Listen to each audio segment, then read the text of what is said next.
बोली कृष्ण कन्हैया लाल की, सावरिया सेठ की, भक्तवत्सल भगवान की। तो कल हमने कृष्ण रुक्मणी विवाह के दर्शन किए। अच्छा, अब एक बात बताइए, ठाकुर जी ने एक ही विवाह किया था? नहीं, कितने विवाह किए थे? 16,108। तो अब हम आपको बताते हैं 16,107 विवाहों के बारे में। एक तो कल हो गया ना,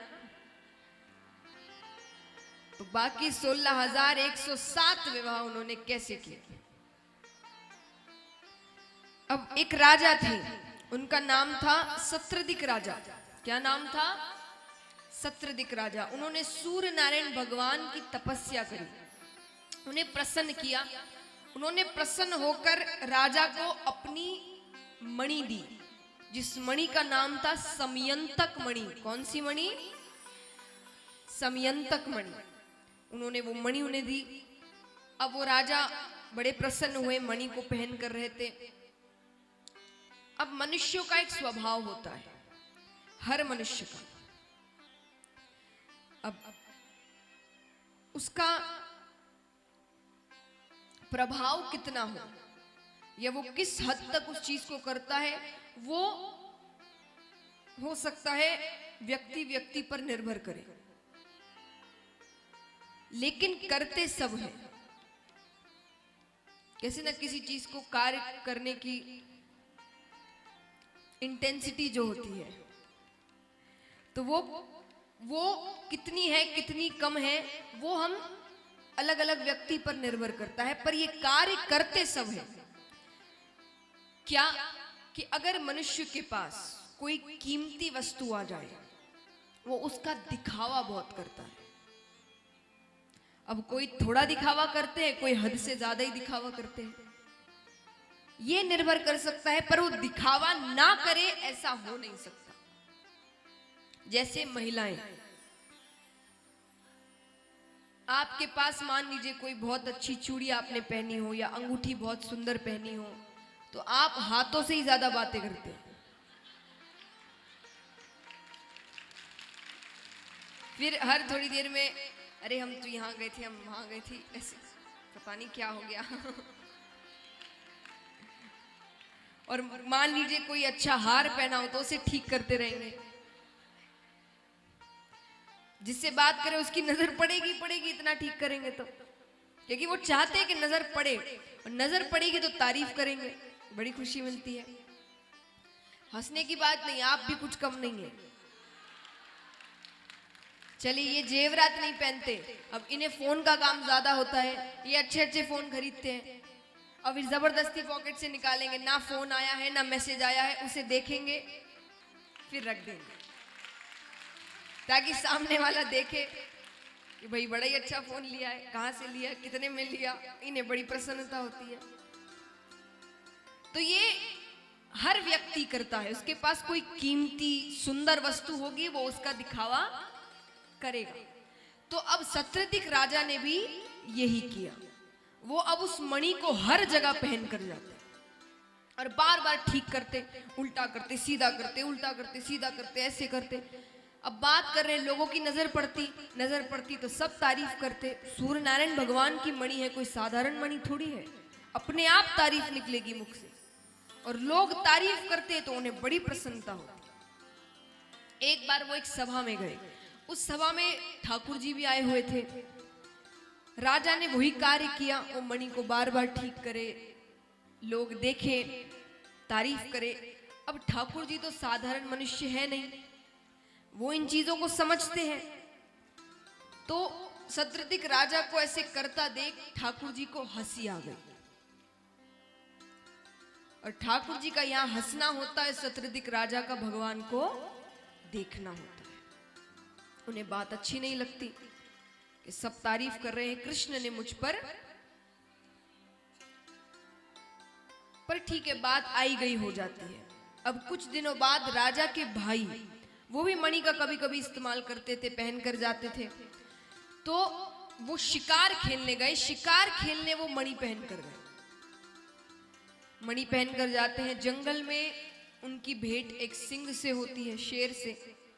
शेर ने उन पर आक्रमण कर दिया, मृत्यु हो जाती है। शेर उस मणि को लेकर चला जाता है। कुछ दूर जाता है, शेर की भेंट एक रीछ से होती है। उन दोनों के बीच युद्ध होता है। रीछ वो मणि लेकर चला जाता है, जाकर अपनी गुफा में अपने बच्चों को खेलने के लिए दे देता है।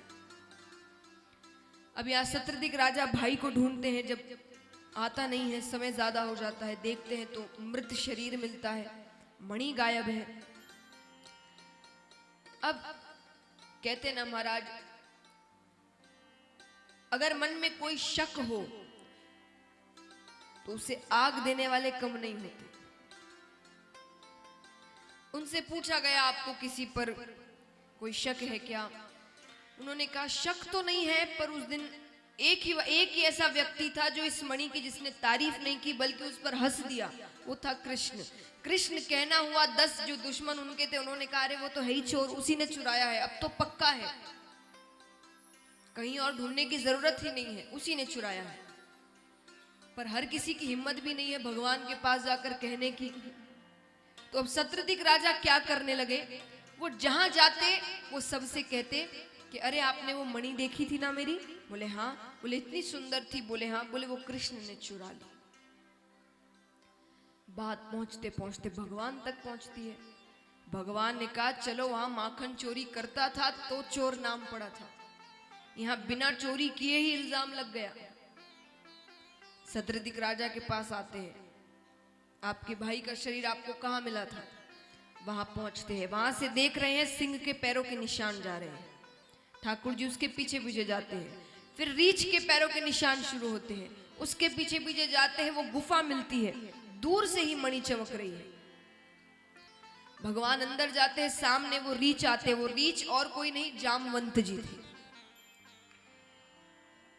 तो महाराज रीछ आते हैं, भगवान ने कहा देखिए वो मणि जो आपके बच्चों के पास है वो सूर्य नारायण भगवान की मणि है, आपसे निवेदन है आप उसे वापस दे दे। आप जितना धन कहेंगे मैं धन दे दूंगा, कुछ और चीज मांगेंगे मैं वो भी दे दूंगा, लेकिन ये मणि आप मुझे दे दीजिए। जामवंत जी ने कहा नहीं, मेरे बच्चों को ये अच्छी लग गई है, तो अब मैं ये मणि नहीं दे सकता, ये इनका खिलौना बन चुकी है। ठाकुर जी ने बना, ये खेलने की चीज नहीं है, ये देवता की मणि है। जामवंत जी कहते इतना है तो युद्ध करके ले जाओ। दोनों के बीच युद्ध होता है। अब युद्ध हो रहा है तो कई बार जामवंत जी को लग रहा है कि ये मुझे मार सकता है, आसानी से मार सकता है, लेकिन दाव पलट देता है। अब मान लीजिए ऐसा कोई दाव खेल रहे हैं, जब उनका हाथ जामवंत जी के गर्दन पर है या सर पर है, वो जानते हैं कि यहाँ पर वो तुरंत मुझे मार सकता है, पर जानबूझ के गिर जाए या अपने आप हाथ उठा ले, तो ये एक जो योद्धा होते हैं जो युद्ध करते हैं उन्हें समझ में आता है।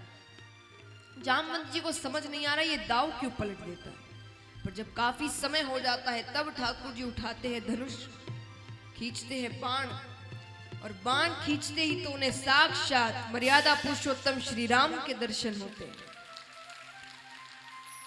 अब राम जी के दर्शन होते ही तो जामवंत जी चरणों में गिर जाते हैं कि प्रभु मैंने आप पर हाथ उठाया। ठाकुर जी ने कहा हाथ उठाया नहीं, मैंने उठवाया। क्यों उठवाया? बोले मैंने तुम्हें वचन दिया था। जब रावण की मृत्यु हुई तो सब प्रसन्न थे सिवाय तुम्हारे, तो मैंने तुमसे पूछा, तुमने मुझसे कहा कि मैं रावण से मल्ल युद्ध करना चाहता था, रावण बहुत शक्तिशाली था, तब मैंने तुम्हें वचन दिया था कि तुम रावण से भी ज्यादा शक्तिशाली के साथ युद्ध करो, तो मैंने अपना वो वचन पूरा किया है।